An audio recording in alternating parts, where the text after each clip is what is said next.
Prime Minister has announced a $1 billion low emissions technology fund as part of its commitment to meet net zero by 2050. The fund aimed at fast-tracking emerging technologies. Joining us live now is the opposition leader, Anthony Albanese. Anthony Albanese, good morning to you. The Prime Minister about to give a speech on this morning, but will Labor support the legislation? Well, what legislation, Peter? We haven't seen it. I'll make 3 points. Firstly, Scott Morrison didn't take this policy to Glasgow because, a bit like his EV policy, it lacks a great deal of substance. It's all about style and all about spin. Now he comes back after the conference. He's announcing policy. If he could have landed any of his 20 energy policies, we'd know about that now. And once again, it's all about the politics. So note in the articles on the front page, it's all about wedging Labor, not about the substance. If the Prime Minister comes forward with serious policy, with grunt, without trying to talk about the Clean Energy Finance Corporation and the very body that he tried to abolish, as if he's now a supporter, it's a bit like his EV policy. It fails the laugh test. He's hoping that people are goldfish and they don't remember what happened just 2 years ago. I will ask about EVs in just a moment, but the premise of the fund, it's going to be a split between public and private, $500 million each. Do you support that? Well, there you go again, Peter. I make this point. You announced in your initial question to me that it was $1 billion fund. It's not. It's not. The proposal is for half that, perhaps. But we'll look at the detail and then the private sector to invest what the private sector does in its own operations. Okay. This is the very government that abolished more than $500 million from the designated fund that was there when they came to office for carbon capture and storage. They abolished more than $500 million, and now they're saying, oh, we'll put a bit back, we'll pretend it's more, we'll add in the private sector investment. I mean, seriously, this government cannot be taken seriously when it comes to climate action. The Australian people know that. This is a Prime Minister who pretends that he has no history in all of these issues, and the history of this is he tried to abolish the Clean Energy Finance Corporation. He tried to abolish ARENA. He tried to abolish the renewable energy target. He opposed electric vehicles. He opposed all of the new technologies that he talks about. And still, with the announcements, there's a lack of substance once again. But you are open to the fund, am I picking up? Well, we supported carbon capture and storage. What fund, Peter? What's the fund?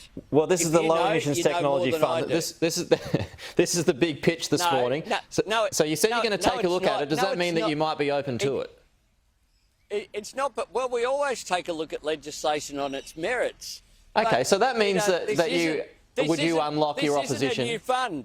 So does that mean, though, that if you are open to it, that you would unlock your opposition to expanding the CEFC to include carbon capture and storage? Hang on, Peter.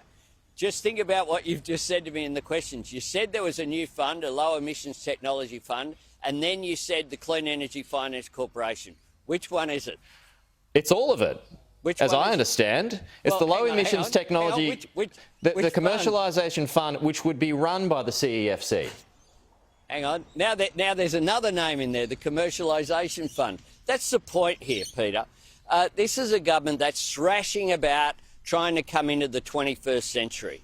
The fact is that new technologies are being taken up overseas in far greater rates because we have a government that has held back the uptake of new technology. We have a government that abolished the fund that was specifically there of greater than the amount they're talking about now for carbon capture and storage. We have a government that tried to abolish the Clean Energy Finance Corporation in total.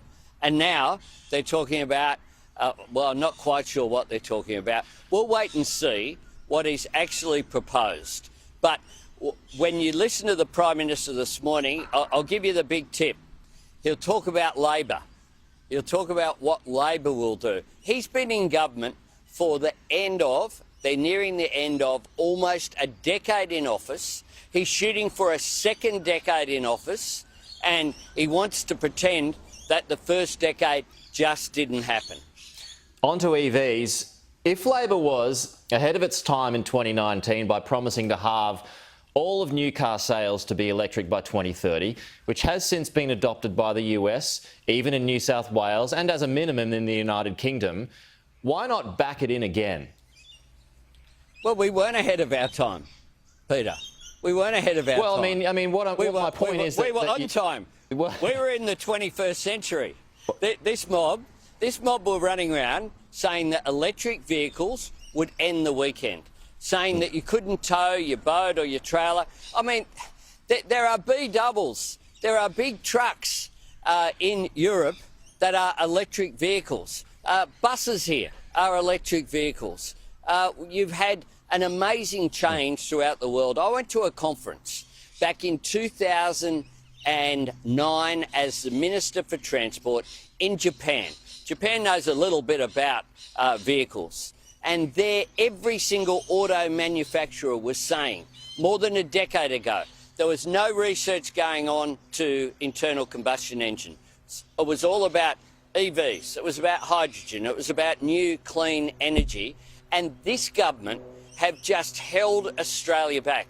We had under 2% of our new vehicle sales last year being EVs. So why not do that policy again? Norway, the figure is 70%. Why not reheat your 2019 policy? What policy? Peter, you're asking me about what the Prime Minister pretends the policy was. Yeah, there was no policy ever from Labor imposing any restrictions on whatever vehicle people wanted to buy. What there was, just as New South Wales has said, you'll be able to buy any vehicle in New South Wales. I'll give you the big tip. You'll be able to buy any vehicle. What the New South Wales government has said is that Matt Keane has said that they estimate that 50% of new vehicle sales in New South Wales will be electric vehicles in 2030. Why do they say that? Because the auto manufacturers tell them that, Peter. They tell them that. This is all a complete nonsense. No, pretty soon after that, you are not going to be able to buy something other than a clean energy vehicle, an electric vehicle or some such. That is what is happening. Yeah. And this nonsense that the government had of, Labor's telling you what to do, Labor's going to put on those restrictions, just ignores, for a party that says it supports markets and says it supports capitalism, they're pretty opposed to it from time to time. Capitalism is moving with the market, with new technology. And that is what is going on here. And the Prime Minister's furphy yesterday, how embarrassing. Him standing at a press conference at the Toyota factory that his government urged to leave Australia, that used to produce manufacturing cars here in Australia. And he stands there and he says, I didn't say I was against electric vehicles. Well, come on, Peter. Yeah. Fair income. It was a bit of a word salad. He ran a campaign day after day, week after week. And that's the thing about this Prime Minister. You can't trust what he says. And if you can't trust what he said in 2019, you shouldn't commit to what he says. Okay, you shouldn't trust him in 2022. Just a final one. We're out of time, but we were looking at a pretty long election campaign here.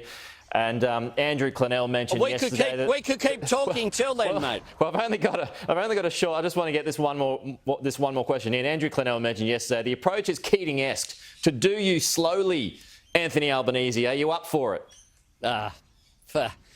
Look, this is a bloke who only has a political frame. That's all he's had since the day that he became the pretend Prime Minister. He always just focuses on the 24-hour media cycle. He's focused on the announcement, not what it looks like in a week or a month, let alone a year or a decade. And that's why he keeps tying himself in knots and getting himself into trouble with a lack of consistency when it comes to issues like climate change, like electric vehicles, like so many other issues. If your focus is just on the next headline from friendly media outlets, then inevitably you won't have the sort of plan that Australia needs to take us into the future. We have, for example, a $15 billion National Reconstruction Fund, $15 billion, not $500 million, that will fund new industries, that will support private sector operations to create new jobs, to create new industries, particularly in our regions, across the board, taking advantage of clean energy, manufacturing trains and other heavy manufacturing here, looking at new industries, transitioning areas like steel and aluminium to use clean energy. We have a $15 billion fund. We announced that a year ago.